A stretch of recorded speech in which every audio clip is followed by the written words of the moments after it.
Hello दोस्तों, क्या आपने कभी सोचा है कि कुछ लोग बड़े से बड़ा रिस्क क्यों ले लेते हैं, जबकि कुछ लोग छोटी-छोटी चीजों से भी डर जाते हैं?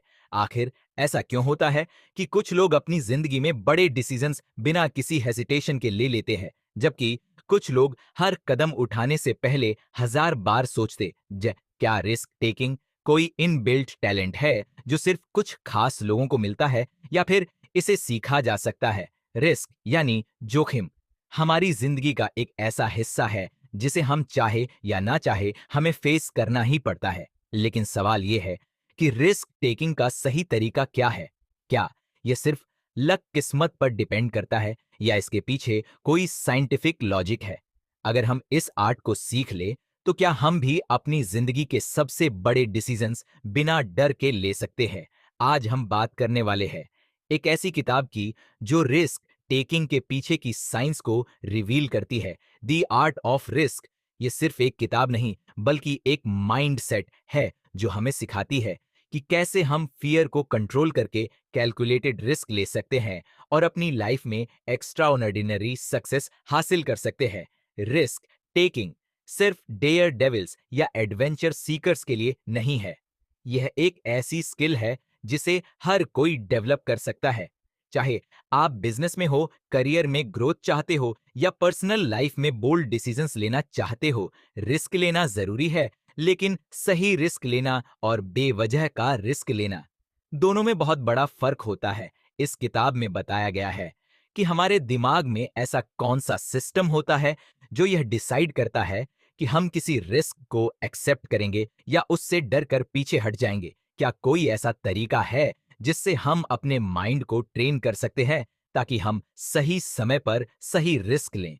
क्या हमारे पास्ट एक्सपीरियंस, हमारी सोचने का तरीका और हमारी पर्सनैलिटी इस पर असर डालती है कि हम रिस्क लेने वाले इंसान बनेंगे या नहीं? किताब की सबसे बड़ी सीख यह है कि फियर यानी डर हमेशा रिस्क टेकिंग के रास्ते में सबसे बड़ी बाधा होती है। लेकिन सच्चाई यह है कि सक्सेसफुल रिस्क टेकर्स वह नहीं होते जो बिल्कुल भी नहीं डरते, बल्कि वह होते हैं जो अपने डर को मैनेज करना सीख लेते हैं। यानी रिस्क टेकिंग का मतलब यह नहीं कि आप बेधड़क और बिना सोचे समझे कोई भी कदम उठा लें। इसका मतलब यह है कि आप अपने डर को समझें, अपने गोल्स को क्लियर करें और फिर एक स्मार्ट स्ट्रेटेजी बनाकर उस रिस्क को हैंडल करें।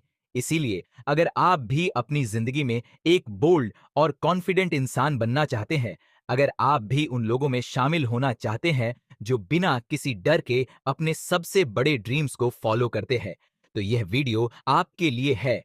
इस वीडियो में हम द आर्ट ऑफ रिस्क की सबसे पावरफुल स्ट्रेटजी को डिकोड करेंगे, जो आपको यह सिखाएंगे कि कैसे आप अपने अंदर रिस्क टेकिंग का सही बैलेंस डेवलप कर सकते हैं और अपनी जिंदगी में फियर को कंट्रोल करके सफलता हासिल कर सकते हैं।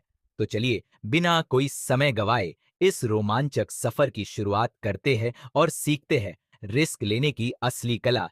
Chapter 1 year brain on risk. क्या आपने कभी सोचा है कि कुछ लोग किसी ऊंची चट्टान से कूदने, तेज रफ्तार में बाइक चलाने या अपने बिजनेस में करोड़ों का निवेश करने से जरा भी नहीं डरते, जबकि कुछ लोग छोटी छोटी चीजों में भी रिस्क लेने से कतराते हैं? आखिर ऐसा क्यों होता है? क्या यह सिर्फ हमारी पर्सनैलिटी पर निर्भर करता है, या इसके पीछे कुछ साइंटिफिक लॉजिक छुपा है? इस चैप्टर में एक बहुत ही चौंकाने वाली बात बताई गई है। रिस्क टेकिंग सिर्फ लक या बोल्डनेस पर निर्भर नहीं करता, बल्कि यह एक डीप वायर्ड बायोलॉजिकल प्रोसेस है जो हमारे ब्रेन के अंदर चलता रहता है। जब भी हम किसी रिस्की सिचुएशन में होते हैं, हमारा दिमाग एक तेज कैलकुलेशन करने लगता है। क्या यह रिस्क लेना सेफ होगा? क्या इसके रिजल्ट्स पॉजिटिव होंगे? क्या हम फेलियर हैंडल के कर पाएंगे? और फिर हमारी बॉडी उस कैलकुलेशन के हिसाब से रिएक्ट करती है। लेकिन मजेदार बात यह है कि हर किसी का दिमाग रिस्क को एक ही तरीके से प्रोसेस नहीं करता। कुछ को लोग नेचुरली ज्यादा रिस्क टेकिंग होते हैं और कुछ लोग ज्यादा कॉशस। लेकिन ऐसा क्यों? इसकी जड़ें हमारे दिमाग में छुपी हुई है। जब भी हम किसी रिस्क से सामना करते हैं, हमारा ब्रेन तीन बड़े सिस्टम्स के आधार पर फैसला लेता है। एमगल, प्री फ्रंटल कॉर्टेक्स और डोपामिन सिस्टम। एमगल हमारे डर और सर्वाइवल इंस्टिंक्ट को कंट्रोल करता है, जब भी हमें कोई बड़ा रिस्क दिखता है, यह हमारे अंदर अलर्ट सिग्नल भी भेजता है, रुक जाओ, यह खतरनाक हो सकता है। इसीलिए जब कोई ऊंचाई पर खड़ा होता है और नीचे देखता है, या कोई नया बिजनेस शुरू करने से पहले फेलियर का डर महसूस करता है, तो इसके पीछे एंगल ही काम कर रहा होता है।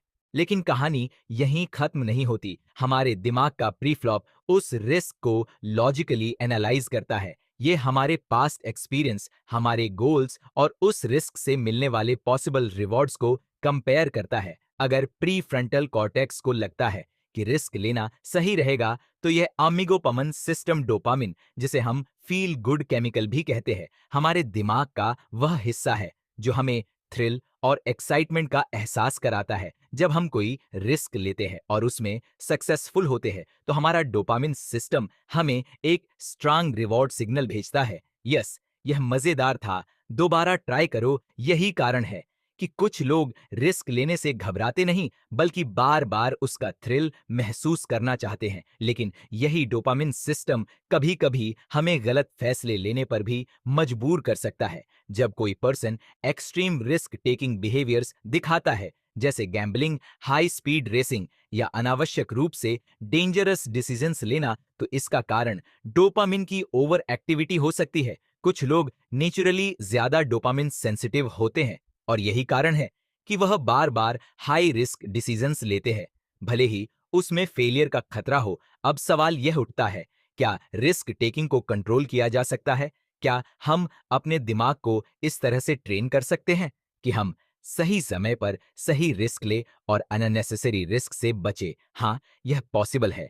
अगर हम अपने दिमाग के इन 3 सिस्टम्स को अच्छी तरह समझ लें, तो हम अपने फियर को मैनेज कर सकते हैं, अपनी लॉजिकल थिंकिंग को इम्प्रूव कर सकते हैं और अपने डोपामिन सिस्टम को सही तरीके से कंट्रोल कर सकते हैं। इस चैप्टर में एक बहुत ही पावरफुल मैसेज है। रिस्क टेकिंग कोई रैंडम टैलेंट नहीं है, बल्कि यह एक बायोलॉजिकल और साइकोलॉजिकल प्रोसेस है, जिसे हम समझकर मास्टर कर सकते हैं। जो लोग स्मार्ट रिस्क लेते हैं, वह अपनी इंस्टिंक्ट्स, एक्सपीरियंस और लॉजिकल थिंकिंग के बीच एक परफेक्ट बैलेंस बनाते हैं। वो ना तो बिना सोचे समझे रिस्क लेते हैं, और ना ही किसी डर के कारण अपॉर्चुनिटी मिस करते हैं। तो अगली बार जब आप किसी बड़े डिसीजन के सामने खड़े होंगे, तो खुद से एक सवाल पूछिए, क्या यह मेरा एमेग है जो मुझे रोक रहा है? क्या मेरा प्रीफ्रंटल कॉर्टेक्स इस रिस्क को सही तरीके से एनालाइज कर रहा है? क्या मेरा डोपामिन सिस्टम मुझे सही रिवॉर्ड की ओर खींच रहा है? अगर आप इस फार्मूला को समझ लेते हैं, तो आप किसी भी रिस्क को समझदारी से है डल कर सकते हैं और अपनी जिंदगी में बड़े बड़े गोल्स अचीव कर सकते हैं। रिस्क एक आर्ट है और इसे मास्टर करना पॉसिबल है। बस आपको अपने दिमाग को सही तरीके से समझना होगा। Chapter 2, myth of fearlessness. क्या आपने कभी ऐसे लोगों को देखा है जो ऊंचाई से छलांग लगाने में हिचकिचार में बाइक दौड़ा है, जो बिना किसी डर के नए बिजनेस आइडियाज पर करोड़ों रुपए लगा देते हैं? हमें लगता है कि यह लोग फेयरलेस है, यानी इन लोगों को डर महसूस ही नहीं होता। लेकिन क्या सच में ऐसा होता है? क्या कुछ लोग जन्म से ही डर से मुक्त होते हैं, या फिर यह सिर्फ एक मिथ है? इस चैप्टर में इस बहुत बड़े भ्रम को तोड़ती है। फियरलेसनेस नाम की कोई चीज होती ही नहीं। हकीकत यह है कि हर इंसान डरता है, चाहे वह कितना भी बहादुर क्यों ना दिखे। फर्क बस इतना है कि कुछ लोग अपने डर को सही तरीके से मैनेज करना सीख जाते हैं, और कुछ लोग डर के आगे घुटने टेक देते हैं। जब भी हम किसी रिस्की सिचुएशन में होते हैं, हमारा ब्रेन तुरंत अलर्ट मोड में चला जाता है। हमारे अंदर एक अनदेखी घबराहट पैदा होती है, हमारी हार्ट बीट तेज हो जाती है, हथेलियां पसीने से भीगने लगती हैं, और दिमाग कहता है, रुक जाओ, यह खतरनाक हो सकता है। यह हमारा एमक डाला है जो हमें सर्वाइवल मोड में डाल देता है। यह सिस्टम लाखों सालों से हमारे अंदर मौजूद है, और यही हमें हर तरह के खतरों से बचाने में मदद करता है। लेकिन आज के दौर में खतरे सिर्फ जंगलों में जंगली जानवरों से नहीं होते, बल्कि career decision, public speaking, investments और रिलेशनशिप्स में भी रिस्क होता है। लेकिन जब हम इन रिस्क को फेस करते हैं, तब भी हमारा दिमाग वही प्रिमिटिव प्रतिक्रिया देता है जो किसी जानलेवा खतरे को देख कर देता। अब सवाल यह है, अगर डर नेचुरल है, तो फिर दुनिया के सबसे बड़े रिस्क टेकर कैसे इतने बड़े फैसले ले लेते हैं? क्या उनके अंदर डर नहीं होता? असली रिस्क टेकर्स वे लोग होते हैं जो डर को महसूस करने के बावजूद भी आगे बढ़ते हैं। वे अपने डर को अनदेखा नहीं करते, बल्कि उसे समझते हैं, उसे स्वीकार करते हैं और फिर उसी डर को अपनी ताकत बना लेते हैं। यही है असली माइंडसेट शिफ्ट जो एक आम इंसान और एक एक्स्ट्रा ऑर्डिनरी इंसान के बीच का सबसे बड़ा फर्क पैदा करता है। एक प्रोफेशनल स्काई डाइवर जब हजारों फीट ऊंचाई से कूदता है तो उसे भी डर लगता है। एक एंटरप्रेन्योर जब अपना पहला स्टार्टअप शुरू करता है तो उसे भी नाकामयाब का डर होता है, लेकिन फर्क यह है कि वे इस डर को अपने ऊपर हावी नहीं होने देते। वे जानते हैं कि डर सिर्फ एक सिग्नल है जो हमें बताता है कि हम अपने कंफर्ट जोन से बाहर आ रहे हैं और इसी कंफर्ट जोन से बाहर निकलकर ही कोई इंसान ग्रोथ कर सकता है। जब हम डर को पूरी तरह से समझ लेते तो हम उसे अपने फायदे के लिए इस्तेमाल कर सकते हैं। डर हमें सतर्क बनाता है, हमें सोचने पर मजबूर करता है, हमें ज्यादा प्रिपेयर्ड करता है। एक सही मात्रा में डर हमें बेहतर परफॉर्मेंस देने में मदद करता है, लेकिन अगर यह डर हद से ज्यादा बढ़ जाए तो यह हमें पैरालाइज कर देता है, हमें डिसीजंस लेने से रोकता है और हमारी जिंदगी को एक लिमिटिंग बॉक्स में बंद कर देता है। इसीलिए सबसे जरूरी चीज ये है कि हम अपने डर को दबाने की कोशिश न करें, बल्कि उसे मैनेज करना सीखें। यह सोचने के बजाय कि मैं डर को खत्म कैसे करूं, हमें यह सोचना चाहिए कि मैं इस डर के साथ कैसे आगे बढ़ सकता हूं। दुनिया के सबसे बड़े लीडर्स, एथलीट्स, आर्टिस्ट और तो इसे कमजोरी मत समझिए। यह एक सिग्नल है कि आप अपनी लिमिट्स को पुश कर रहे हैं। डर महसूस होना कोई गलत बात नहीं, लेकिन डर के कारण अपॉर्चुनिटी को खो देना यह सबसे बड़ी गलती हो सकती है। फियरलेसनेस एक मिथ है, लेकिन फियर मैनेजमेंट एक आर्ट है। यही इस चैप्टर की सबसे बड़ी सीख है। अगर आप इस आर्ट को सीख जाते हैं तो कोई भी डर आपको आपकी ड्रीम लाइफ तक पहुंचने से रोक नहीं सकता। Chapter 3 at risk ladder. क्या आपने कभी सोचा है कि एक ही जैसी सिचुएशन में कुछ लोग बिना किसी डर के आगे बढ़ जाते हैं, जबकि कुछ लोग घबराकर पीछे हट जाते हैं? मान लीजिए कि दो दोस्त एक साथ एक ऊंची चट्टान पर खड़े हैं।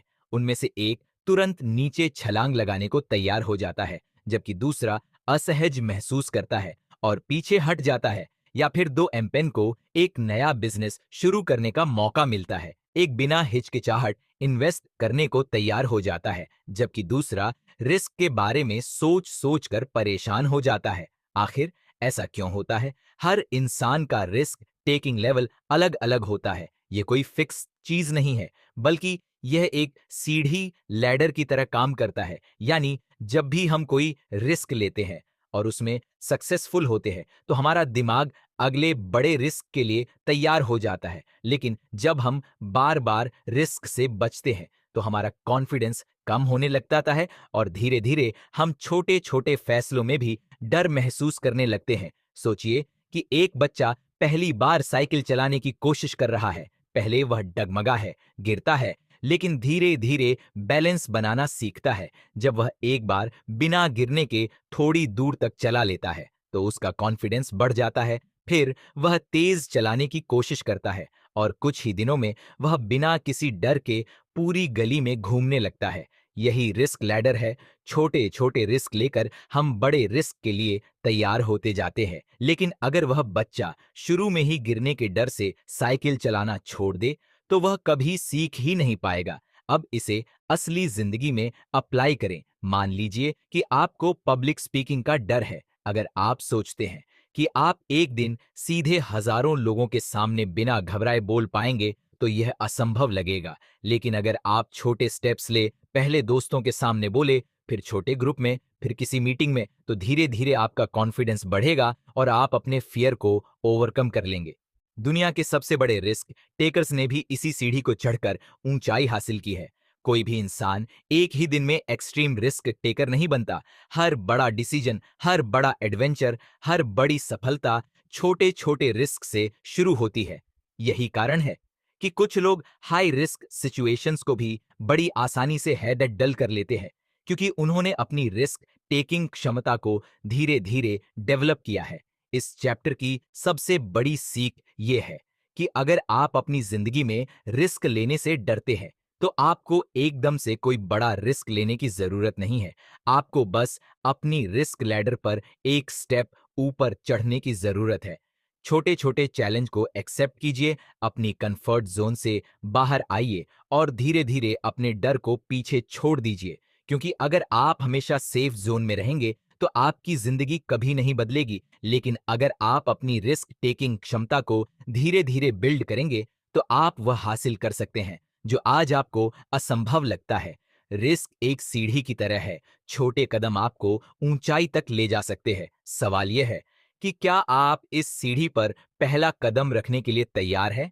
Chapter 4, training for risk. क्या रिस्क लेना एक टैलेंट है जो कुछ लोगों को जन्म से मिलता है, या फिर यह एक स्किल है जिसे सीखा और डेवलप किया जा सकता है? यह सवाल बहुत जरूरी है, क्योंकि जब भी हम किसी रिस्क टेकर को देखते हैं, चाहे वह कोई हाई स्टेक्स एंटरप्रेन्योर, दे लगता है कि उनके अंदर कोई सुपर पावर है जो उन्हें बिना डर के बड़े फैसले लेने की क्षमता देती है। लेकिन सच्चाई कुछ और ही है। रिस्क टेकिंग कोई जादू नहीं है, बल्कि कि यह एक स्किल है जिसे आप सही ट्रेनिंग के जरिए सीख सकते हैं।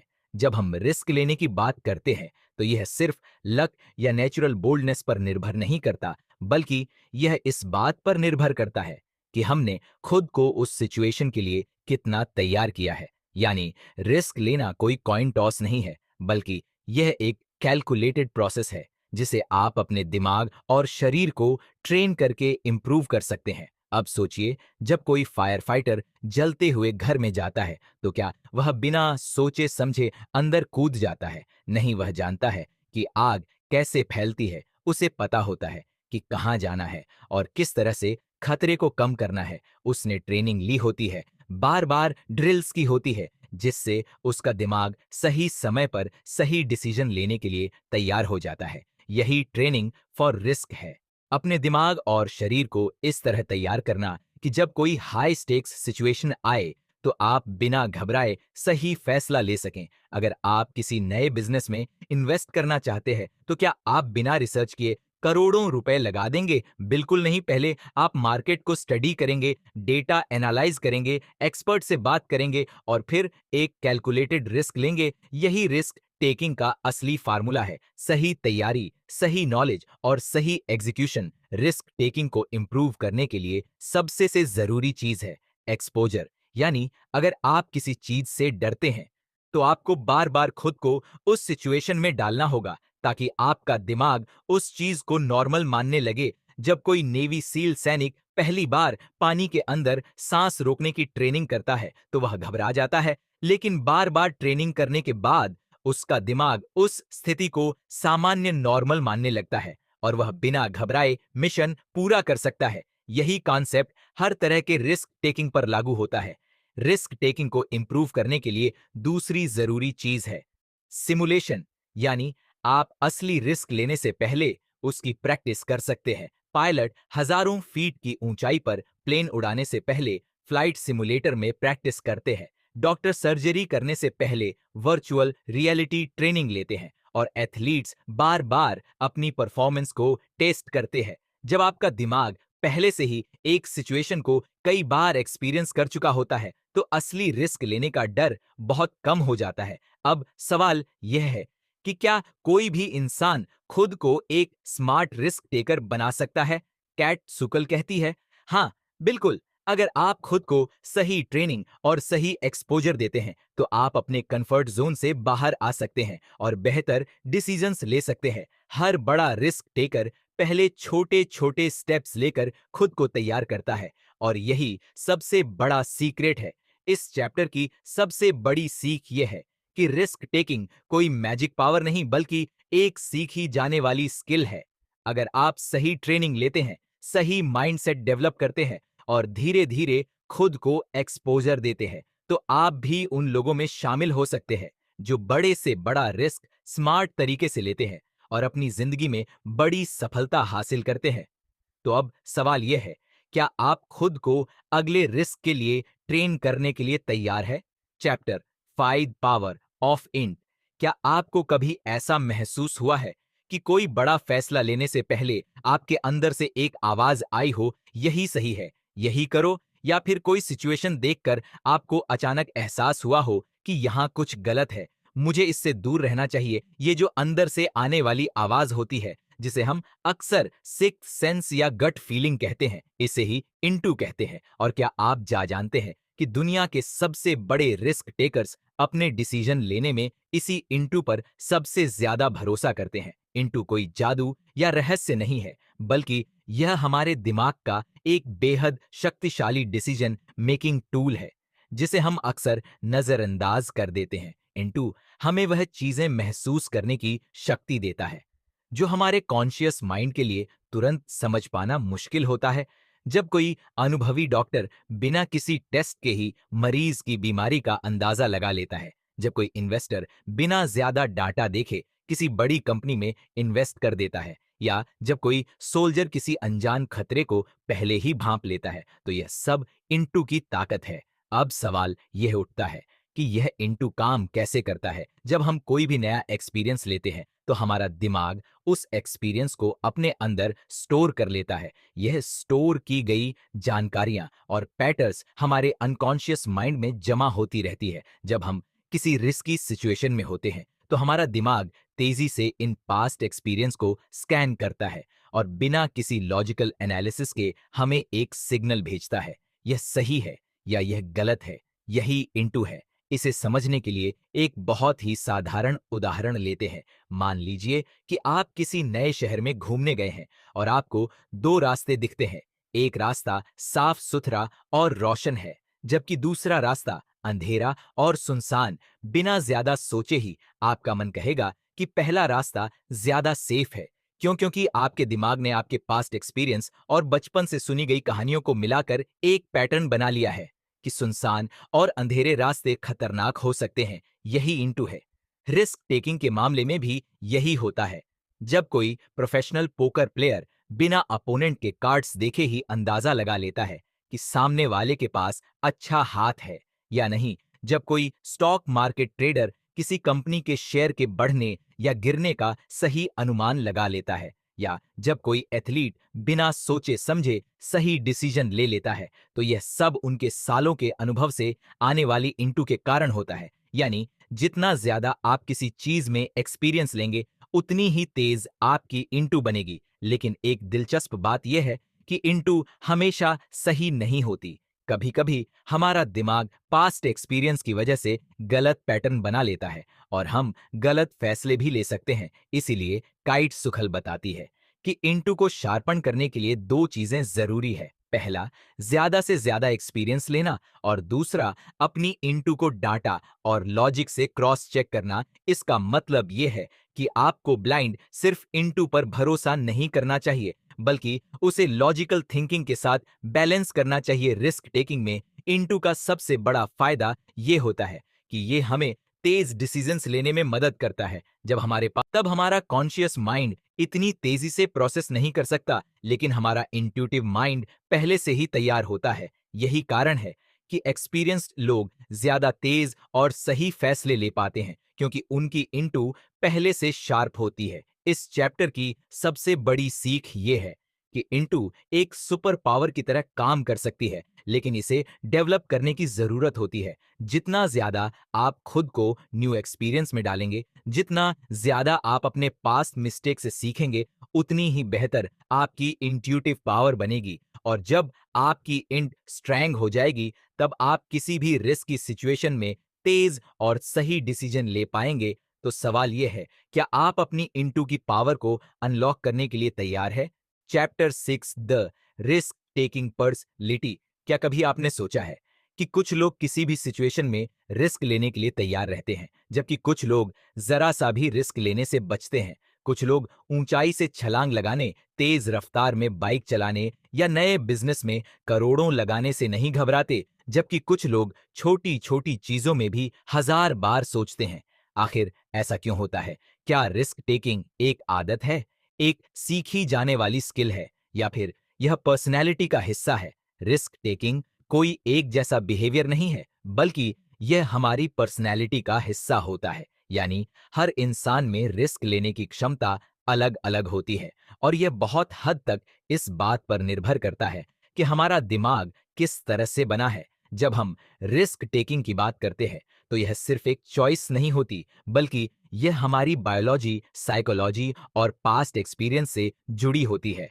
कुछ लोगों के दिमाग में डोपामिन सिस्टम बहुत एक्टिव होता है, जो उन्हें थ्रिल और एक्साइटमेंट की तरफ खींचता है। यही कारण है कि कुछ लोग एडवेंचर स्पोर्ट्स, गैम्बलिंग और हाई स्टेक्स बिजनेस में ज्यादा दिलचस्पी लेते हैं। उनका दिमाग उन्हें लगातार नयापन खोजने के लिए प्रेरित करता है। वहीं कुछ लोगों का दिमाग ज्यादा कॉशियस होता है, जो उन्हें हर रिस्क को एनालाइज करने और सेफ रहने के लिए कहता है। रिस्क टेकिंग पर्सनैलिटी को 3 अलग-अलग कैटेगरी में बांटा जा सकता है। कुछ लोग नेचुरली हाई रिस्क टेकर्स होते हैं, कुछ मॉडरेट रिस्क टेकर्स होते हैं और कुछ लोग लो रिस्क टेकर्स होते हैं। हाई रिस्क टेकर्स वे होते हैं जो किसी भी नई चुनौती को लेकर एक्साइटेड हो जाते हैं। उन्हें लगातार नयापन चाहिए होता है और वे अनिश्चितता हो, अनसर्टेनिटीज को एक्सेप्ट करना जानते हैं। मॉडरेट रिस्क टेकर्स वे होते हैं जो कैलकुलेटेड रिस्क लेते हैं, यानी वे सोच समझकर फैसले लेते हैं, लेकिन जरूरत पड़ने पर बड़े कदम उठाने से पीछे नहीं हटते। लो रिस्क टेकर्स वे होते हैं जो स्थिरता को प्राथमिकता देते हैं, हर स्थिति में सेफ रहना चाहते हैं और अनिश्चितताओं से बचते हैं। अब सवाल यह उठता है कि क्या रिस्क टेकिंग पर्सनैलिटी को बदला जा सकता है? केट सुकल कहती है कि हाँ, यह संभव है। रिस्क टेकिंग कोई फिक्स्ड ट्रेट नहीं है, बल्कि यह हमारी हैबिट्स, एनवायरनमेंट और एक्सपीरियंस से प्रभावित होती है। अगर कोई लो रिस्क टेकर है तो वह धीरे धीरे अपनी रिस्क टेकिंग क्षमता को बढ़ा सकता है। जब हम खुद को छोटी छोटी रिस्की सिचुएशंस में डालते हैं और उन्हें सफलतापूर्वक हेड डल करते हैं, तो हमारा दिमाग रिस्क टेकिंग को नॉर्मल मानने लगता है। इसी तरह हाई रिस्क टेकर्स को यह सीखने की जरूरत होती है कि वे कब और कितना रिस्क लें, ताकि वे अननेसेसरी लॉस से बच सकें। रिस्क टेकिंग पर्सनैलिटी को समझने का सबसे बड़ा फायदा यह है कि आप अपनी स्ट्रेंथ और वीकनेसेस को पहचान सकते हैं। अगर आप नेचुरली रिस्क अवर्स हैं, तो आप अपनी कंफर्ट जोन से बाहर निकलकर खुद को चैलेंज में डाल सकते हैं। और अगर आप बहुत ज्यादा रिस्क टेकिंग है, तो आप खुद को कंट्रोल करके ज्यादा कैलकुलेटेड और थॉटफुल डिसीजंस ले सकते हैं। इस चैप्टर की सबसे बड़ी सीख यह है कि रिस्क टेकिंग पर्सनैलिटी कोई स्थायी चीज नहीं है। अगर आप चाहे तो आप अपने माइंडसेट को बदल सकते हैं, अपने कंफर्ट जोन को एक्सपेंड कर सकते हैं और अपने डिसीजंस को बैलेंस कर सकते हैं। असली सक्सेस उन्हीं लोगों को मिलती है जो अपने नेचर को समझकर खुद को इम्प्रूव करने की कोशिश करते हैं। तो सवाल ये है, क्या आप अपनी रिस्क टेकिंग क्षमता को समझने और बेहतर बनाने के लिए तैयार हैं? कंक्लूजन, रिस्क एक ऐसा शब्द जो कुछ लोगों के लिए एक्साइटमेंट लाता है और कुछ के लिए डर, लेकिन रिस्क टेकिंग कोई रैंडम एक्ट नहीं, बल्कि एक सीखी जाने वाली स्किल है। यह हमारे दिमाग की हार्डवायरिंग, हमारे एक्सपीरियंस और हमारी पर्सनैलिटी से जुड़ा हुआ है। इस किताब में हमने जाना कि कैसे हमारा ब्रेन रिस्क को प्रोसेस करता है, कैसे फियर को मैनेज किया जा सकता है और कैसे छोटी छोटी कैलकुलेटेड रिस्क हमें बड़ी सक्सेस तक ले जा सकती है। द आर्ट ऑफ रिस्क हमें यह सिखाती है कि कोई भी इंसान एक स्मार्ट रिस्क टेकर बन सकता है, अगर वह सही माइंडसेट और सही ट्रेनिंग अपनाए। दुनिया के सबसे बड़े एंटरप्रेनर ने अपनी इंटू को शार्पन किया, अपनी रिस्क टेकिंग स्किल्स को डेवलप किया और अपने कंफर्ट जोन से बाहर निकलकर बड़े डिसीजंस लिए। उन्होंने न सिर्फ अपने डर पर काबू पाया, बल्कि रिस्क को एक अपॉर्चुनिटी की तरह देखा। इस किताब की सबसे बड़ी सीख यही है कि रिस्क टेकिंग कोई कॉइन टॉस नहीं है, यह एक आर्ट है। इसे आप जितना ज्यादा समझेंगे और प्रैक्टिस करेंगे, उतना ही ज्यादा आप अपनी जिंदगी में बोल्ड और मीनिंगफुल डिसीजंस ले पाएंगे। चाहे आप करियर में आगे बढ़ना चाहते हो, कोई नया बिजनेस शुरू करना चाहते हो या अपनी जिंदगी के किसी भी क्षेत्र में बड़ा कदम उठाना चाहते हो, रिस्क से भागने के बजाय उसे समझना और अपनाना जरूरी है। अगर आपको यह किताब पसंद आई और इससे आपको कुछ नया सीखने को मिला, तो इसे अपनी जिंदगी में अप्लाई करने की कोशिश जरूर करें। रिस्क टेकिंग ही वह ब्रिज है जो आपको एक ऑर्डिनरी लाइफ से एक्स्ट्रा ऑर्डिनरी सक्सेस तक ले जाता है। तो अगली बार जब आपके सामने कोई बड़ा डिसीजन आए, तो खुद से पूछें, क्या यह रिस्क लेने लायक है? और अगर हाँ, तो मैं इसे स्मार्ट तरीके से कैसे ले सकता हूं? अगर आपको यह वीडियो पसंद आया तो इसे लाइक और शेयर करना ना भूलें। चैनल को सब्सक्राइब करें और बेल आइकॉन दबाएं ताकि आपको इसी तरह की और भी पावरफुल बुक सीरीज मिलती रहे। आप हमें कमेंट्स में बताइए कि यह किताब आपको कैसी लगी और कौन सी अगली किताब की समरी आप देखना चाहते हैं। मिलते हैं अगले वीडियो में एक नई किताब, एक नई सीख और एक नए माइंड सेट के साथ। Keep learning, keep growing.